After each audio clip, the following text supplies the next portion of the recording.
I've been looking for a place to call mine again.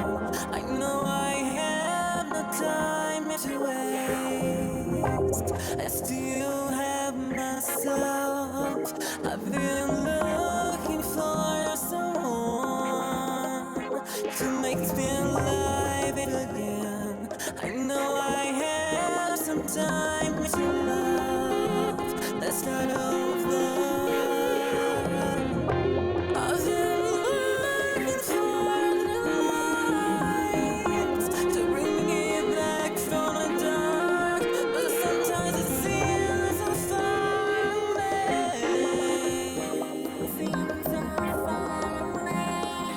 I've been looking for the feelings to make me rise again. Now that I found you, I want you to stay with me. I have been traveling seas and oceans just to find someone like you.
In the flat Earth model, the Sun and Moon luminaries revolve around the Earth, illuminating like spotlights the areas over which they pass.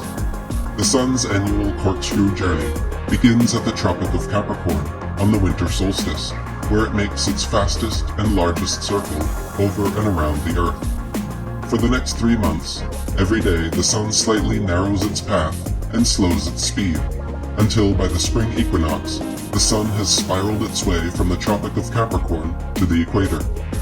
Then for the next 3 months, again every day, the Sun continues to slightly constrict its path and retard its speed, until the summer solstice, when the Sun makes its smallest, slowest circle around the Tropic of Cancer. Once the Sun reaches this innermost circle, it then begins its opposing, expanding, quickening journey back toward the Tropic of Capricorn. For the next 3 months, every day the Sun slightly widens its path and hastens its speed, until by the autumnal equinox, the Sun has spiraled its way from the Tropic of Cancer back to the equator. Then, for the next 3 months, again, every day the sun continues to slightly expand its path and increase its speed until the winter solstice, when the sun repeats its largest, fastest circle around the Tropic of Capricorn, and the annual corkscrew journey begins again. Thomas Winship wrote, "The Earth is a stretched-out structure, which diverges from the central north in all directions towards the south. The equator, being midway between the north center and the southern circumference, divides the course of the sun into north and south declination. The longest circle round the world which the sun makes is when it has reached its greatest southern declination. Gradually going northwards, the circle is contracted. In about 3 months, after the southern extremity of its path has been reached, the sun makes a circle round the equator. Still pursuing a northerly course as it goes round and above the world, in another 3 months, the greatest northern declination is reached, when the sun again begins to go towards the south.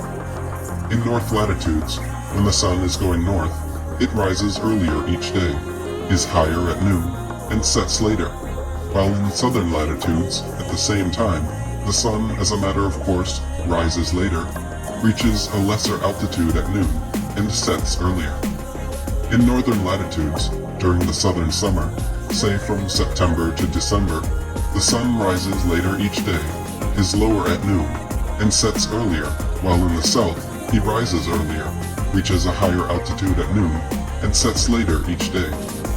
This movement round the Earth daily is the cause of the alternations of day and night, while his northerly and southerly courses produce the seasons. When the sun is south of the equator, it is summer in the south and winter in the north, and vice versa. The fact of the alternation of the seasons flatly contradicts the Newtonian delusion that the Earth revolves in an orbit round the sun.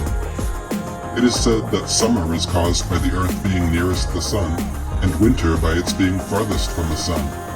But if the reader will follow the argument in any textbook, he will see that according to the theory, when the Earth is nearest the sun, there must be summer in both northern and southern latitudes, and in like manner, when it is farthest from the sun, it must be winter all over the Earth at the same time, because the whole of the globe Earth would then be farthest from the sun. In short, it is impossible to account for the recurrence of seasons on the assumption that the Earth is globular and that it revolves in an orbit around the sun. Gabrielle Henriette wrote, "The essential feature of the year is its division into 2 equal periods of 6 months, based first on the predominating length of the days over that of the nights, and vice versa, conditions which are governed by the varying hours of sunrise and sunset, and secondly, by the either high or low height reached by the sun in the heavens at midday. The first cycle, during which the days are longer than the nights, and the sun reaches its culminating point of the year, extends from the spring equinox to the autumn equinox, March 21st to September 22nd. And the second cycle, during which, inversely, the duration of the nights exceeds that of the days, and the sun descends to its lowest point of the year, extends from the autumn equinox to the spring equinox, September 23rd to March 20th.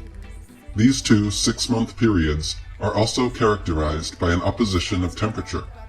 During the first cycle, which corresponds to spring and summer, the heat gradually rises and falls, while during the second cycle, which comprises autumn and winter, it is the intensity of the cold which progressively increases and decreases." Dr. Samuel Rowbotham wrote, "If the sun is fixed, and the Earth revolves underneath it, the same phenomena would exist at the same distance on each side of the equator. But such is not the case.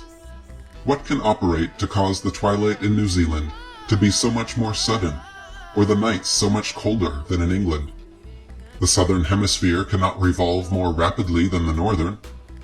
The latitudes are about the same, and the distance round a globe would be the same at 50 degrees south as at 50 degrees north. And as the whole would revolve once in 24 hours, the surface at the 2 places would pass underneath the sun with the same velocity, and the light would approach in the morning and recede in the evening in exactly the same manner. Yet the very contrary is the fact. The constant sunlight of the north develops with the utmost rapidity numerous forms of vegetable life and furnishes subsistence for millions of living creatures. But in the south, where the sunlight never dwells or lingers about a central region, but rapidly sweeps over sea and land to complete in 24 hours the great circle of the southern circumference, it has not time to excite and stimulate the surface, and therefore, even in comparatively low southern latitudes, everything wears an aspect of desolation. These differences in the north and south could not exist if the earth were a globe turning upon axes under a non-moving sun. The two hemispheres would, at the same latitudes, have the same degree of light and heat, and the same general phenomena, both in kind and degree. The peculiarities which are found in the south, as compared with the north, are only such as could exist upon a stationary plane, having a northern center, concentric with which is the path of the moving sun.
Jane Rose's story was terrible.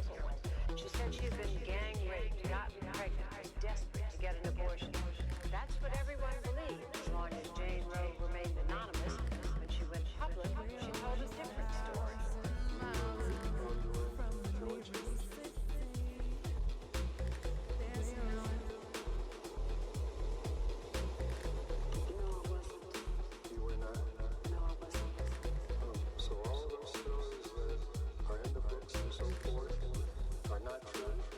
True Facts versus Modern Theories was published in 1895 by William Carpenter.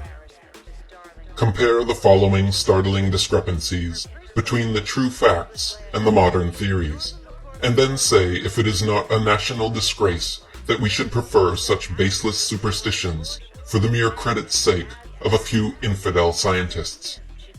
Modern astronomy and its crafty or most deluded sycophants teach that the sun is stationary and the center of the planetary or celestial bodies, and that it is over 1 million miles larger than the earth, whereas it is not 1,000th part of its size, is constantly moving in spiral orbits, round and over the face of the motionless earth, increasing the latitude of those orbits about 10 or 11 miles every day, from June to December, and decreasing them in the same proportion from December to June. The astronomers now teach that the sun's distance from the earth is from 92 to 93 million miles, whereas it is proved to be under 2,400 miles, and the stars and planets even less than that. So far from the earth being a planet and, quote, very much inferior in size to all the other planets but Mars, it is no part at all of the celestial system, but is wholly distinct and far superior in size and character to all the planets put together, which exhibit very little variety in size among themselves, and no parallax whatsoever, when viewed under any possible conditions. The astronomers again assert the Earth to be a revolving and rotating globe with an axial speed of over 1,000 miles an hour, and an orbital speed of over 1,000 miles per minute, whereas it is an absolutely motionless plane, surrounded by a barrier of impassable icebergs, extending into unknown regions where day and night come to an end, or in other words, cease to be distinguished, and will only be removed when there shall be no more sea, and a new firmament and a new earth shall replace this sin-stained and misused world.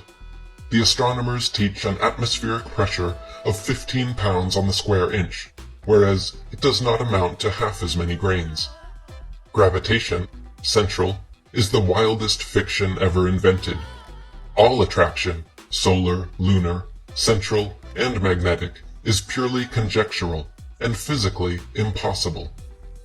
The astronomers further declare that this globe has no material support, but is sustained and controlled in its terrific orbits by solar attractions only, at a distance of nearly 100 million miles, although Sir Isaac Newton himself declares the idea was, quote, grossly preposterous and discreditable to any rational mind, meaning, of course, that the centripetal and centrifugal forces were hypothetical conditions only, and like all the other data on which the Copernican theory was founded, were purely geometrical devices, which no one in their sober senses ever thought could be illustrated by an appeal to facts. But such was the ignorance or bigotry of his professional friends that they would not allow even Sir Isaac Newton himself to publish his repeated disclaimers of being anything more than a mathematical inventor or formulator of a system which was in no degree dependent on the truth of his premises. The rank absurdity and downright impossibility of any one of its most elementary conditions, and the fact that no man of honor or scientific reputation would venture openly to defend it, ought to secure the instant rejection of it by every lover of truth in the world. The whole thing lies in a nutshell. All that is insisted upon is that results or conclusions drawn from conjectural theories of philosophy, however plausible and apparently simple they may be, are wholly worthless and unworthy of any claim to rank as true science, till they have been proved correct by actual experimental demonstration, and can be thus confirmed and illustrated as often as their truth is challenged or denied. Even if a theory be true in the abstract, yet if incapable of practical demonstration, it is not science, merely to suppose or assert it to be true. Newton himself was too sound a philosopher to attempt to illustrate the truth of the globular theory.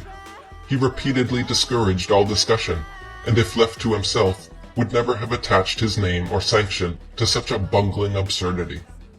This is the ground on which the Zetetics take their stand, and all the professors in the kingdom will strive in vain to dislodge them, and what is more, they are too cowardly to attempt it. The above is so startling an exposure that the public press is ashamed to announce it, although the globular theory has been shown to be a pagan superstition, unscriptural, irrational, unscientific, and physically impossible. The true cosmogony of the universe should be the primary subject, and one which ought to take precedence of every other on which the mind of a child can possibly be engaged. Ignorance of its true nature is a gross scandal on all connected with any phase of education, either religious or secular, and the imposition of a fraud which the intelligent child soon learns to detect exerts a positive injury on the mind all through life. At the present moment, there is not a teacher in the kingdom who would venture to prove himself familiar with the most elementary principles of natural science, and yet the writer is abused for declaring the world is full of knaves or dunces. Even savages never boast of being wiser than they are, or teach their children what they know to be untrue. Never before was there such a fuss made about education. Do we really know, or only think we know?